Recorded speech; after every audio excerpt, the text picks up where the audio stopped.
Chers êtres, aujourd'hui, nous parlons avec vous des relations. Nous les abordons d'un point de vue énergétique. L'être humain n'est pas seulement un corps physique. Nous avons aussi des émotions et nous avons des pensées. Et les émotions et les pensées sont déjà une énergie d'un autre niveau, d'un niveau subtil.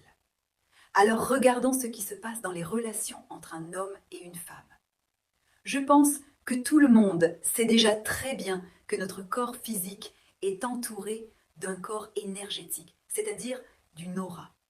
Imaginons une belle jeune femme, et bien sûr, autour de son corps physique, il y a une aura.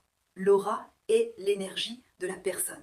Et une aura peut s'étendre, ou au contraire, se contracter. Avant tout, cela dépend des émotions. Les émotions sont considérées comme la principale force motrice de toutes nos actions et de toutes nos intentions. Pour obtenir un résultat, nous avons besoin d'émotions.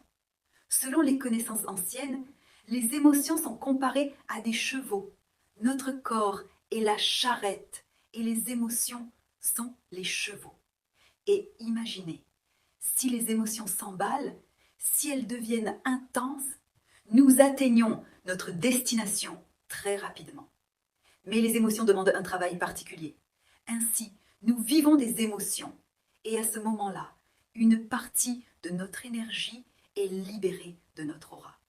C'est notre énergie.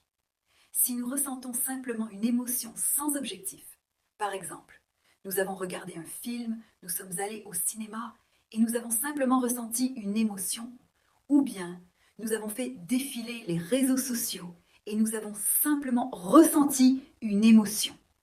Que se passe-t-il alors? Cette partie d'énergie se détache et cette énergie, déjà séparée de notre corps, s'envole quelque part. Où va-t-elle? Eh bien, si vous avez regardé un film, elle va vers ce film. Mais si vous êtes une personne spirituelle et que vous comprenez que ce sont les techniques et les pratiques énergétiques qui gouvernent ce monde, alors vous commencez à valoriser chaque goutte de votre énergie. Et cela signifie que vous devez diriger cette énergie vers un objectif précis, vers une intention claire. Lorsque nous nous réunissons pour un séminaire, lorsque vous venez à notre séminaire, c'est là que commence un travail émotionnel profond.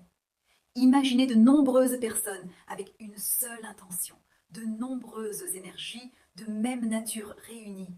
Et alors, toute cette immense puissance est dirigée vers la réalisation de l'intention de chaque participant au séminaire. Ainsi, si nous n'avons pas seulement l'émotion, mais aussi en même temps la concentration et un objectif clair, alors notre émotion se dirige vers cet objectif et nous l'atteignons. Cela signifie que nous devons apprendre à maîtriser nos émotions.